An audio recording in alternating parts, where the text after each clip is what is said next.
Gracia. Di sebelah saya sudah ada Pak Ari dari KPP Pratama Padang Sidempuan. Apa kabar Pak Ari? Kabar baik, gimana kabarnya Feli? Baik juga, puji Tuhan. Nah, di video kali ini kita akan ngebahas pertanyaan-pertanyaan yang paling sering ditanya wajib pajak, terutama ke pegawai pajak di KPP Pratama Padang Sidempuan, Pak. Nah, kita langsung mulai aja ya Pak ya. Jangan banyak-banyak ya? Iya, cukup 5 aja Pak untuk di video kali ini. Oke. Nah, untuk yang pertama, sebenarnya pajak penghasilan itu apa sih Pak? Oke, ini juga cukup banyak memang ditanyakan ya sama kawan pajak. Kita sambil ngopi-ngopi aja ya Pak ya. Jadi pajak penghasilan itu salah satu dari beberapa jenis pajak. Nah, ini bukan definisi undang-undang ya. Kalau definisi undang-undang bisa dibaca aja di undang-undang gitu ya. Jadi pajak penghasilan itu, kalau kita bicara pajak nih, pajak itu ada 3 jenis. Supaya gampang ingetnya aja nih ya. Pajak yang kita terima ketika kita terima uang. Nah, pajak yang kedua, pajak yang kita terima ketika kita membayar uang, gitu kan. Yang pajak yang ketiga yaitu pajak yang kita bayarkan karena kita memegang barang. Jadi ada 3 tuh. Kalau kita dapat uang kita kena pajak, ya kan? Kita bayar uang kita kena pajak, kita nyimpen barang kena pajak. Nah, tapi ini bukan berlaku di Indonesia, ini berlaku di seluruh dunia. Ya, seluruh dunia memang seperti ini. Nah, pajak atas penghasilan itu artinya pajak yang kita peroleh karena kita memiliki penghasilan, memiliki tambahan kemampuan ekonomis. Pajak yang kita bayarkan karena kita belanja, karena kita mengeluarkan uang, itu salah satunya itu adalah PPN, pajak pertambahan nilai. Kalau kita ke retail store gitu, kayak apa ya? Saya boleh sebut merek ya di sini ya. Supermarket lah gitu ya, kayak supermarket gitu ya. Itu kita kan mungkin bayar PPN gitu. Itu pajak atas pembelian. Lalu pajak atas barang yang kita miliki, contohnya rumah gitu kan, kita bayar PBB ya kan. Lalu kendaraan, kita bayar pajak atas kendaraan bermotor ya kan, mobil, motor, kita bayar pajak juga. Jadi pajak penghasilan itu cuma satu di antara 3 kewajiban pajak yang kita miliki karena kita selaku wajib pajak gitu. Oh gitu ya Pak. Jadi atas setiap penghasilan yang kita terima itu dikenai pajak ya Pak. Iya. Nah, kewajiban kita sendiri terhadap penghasilan itu gimana Pak? Kalau terkait sama perpajakannya? Ya, balik lagi tadi sebenarnya semua penghasilan memang kena pajak, tapi ada diatur nanti batasannya ya. Ada yang penghasilan tidak kena pajak dan lain sebagainya. Nah, tadi terkait dengan kewajiban. Kewajiban apa yang dimiliki oleh wajib pajak terkait dengan pajak penghasilan. Nah, di undang-undang ya, nanti bisa dicek, sebenarnya ada itu banyak sekali kewajibannya. Tapi untuk gampangnya gini lah. Kewajiban kita tuh ada 3. Ya, ingat aja ada 3, bahwa kita harus menghitung pajaknya. Lalu kita harus membayar. Setelah kita hitung berapa nih pajak kita harus bayar. Nah, setelah kita bayar, kita harus lapor, gitu ya. Jadi kewajiban kita itu ada 3, kita harus menghitung, membayar, dan melaporkan. Menghitung, ya kita mencatat berapa penerimaannya, berapa pengeluarannya, berapa pajak yang terutang, lalu kita bayarkan pajak yang harusnya terutang tersebut. Ada yang dibayarkan per bulan, ada yang sudah dipotong oleh bendahara, gitu ya. Nah, setelah kita bayar setiap tahun, nah setahun sekali, ini kebetulan masanya juga penyampaian SPT tahunan ya.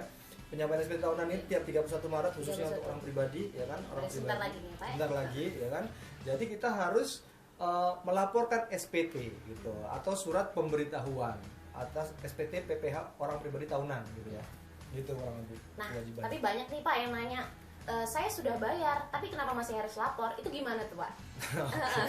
Ini memang banyak banget pertanyaan kawan pajak juga yang nanya, saya sudah dipotong bendahara, ya, saya sudah bayar nih, kenapa saya harus lapor sih gitu ya. Jadi kita harus tahu dari 3 kewajiban tadi tuh kita berangkatnya, ada hitung, ada bayar, ada lapor. Karena kewajiban kita ada 3, kita harus tahu kenapa sih kita tetap harus lapor meskipun sudah bayar, meskipun sudah ngitung gitu ya. Nah, karena kita harus tahu bahwa pelaporan itu maksudnya apa sih? Nah, lapor pajak itu maksudnya adalah pernyataan dari kita selaku wajib pajak kepada negara bahwa saya sudah menghitung loh, ini hasil hitungan saya sudah membayar loh, ini hasil pembayaran saya, dan ini saya laporkan kedua-duanya kepada negara. Apa yang saya hitung, berapa yang saya bayar, ini sudah dilaporkan. Jadi tuntas. Kalau kata teman-teman itu bilangnya final itu kayak gini, kayak mandi tapi nggak bilas kalau nggak lapor gitu. Jadi mandi bilas lah gitu ya kan, selesai gitu. Jadi kewajibannya tuntas gitu. Kurang lebih gitulah gitu nanti. Jadi seperti itu ya Pak ya. Nah, ngomong-ngomong nih, kita tadi harus hitung, harus lapor sendiri, harus bayar dulu baru harus lapor.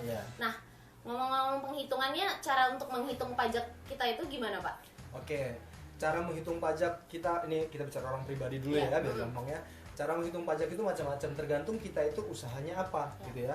Kalau kita usahawan dan omset kita di bawah 4,8 miliar, itu cara kita menghitungnya itu pakai tarif PP23. PP23 ya? Iya, tarifnya 0,5% kali omset. Jadi mudah ngitungnya, 0,5% kali omset.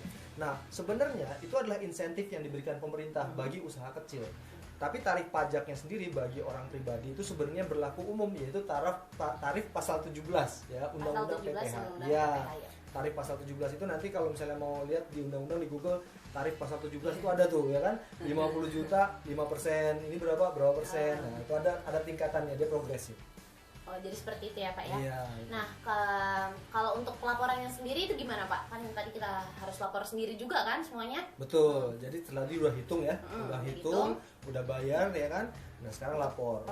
Nah pelaporan pajak bagi orang pribadi itu mudah sebenarnya, gampang. Kita tinggal pergi ke www.pajak.go.id ya kan, kita bisa buka, ada di situ nanti kelihatan lapor SPT. Nah, diklik aja lapor SPT, nanti akan dibawa ke halaman, kita tinggal input NPWP-nya ya kan, input NPWP-nya, lalu kita input passwordnya, masuk ke halaman DJP online gitu ya. Nah di situ kita tinggal buat SPT, lalu masukkan, ada panduannya kok di situ, ada panduannya. Oh berarti udah semua di situ ya Pak? Iya. Kita tinggal masukin. Iya, yang penting itu coba dulu aja.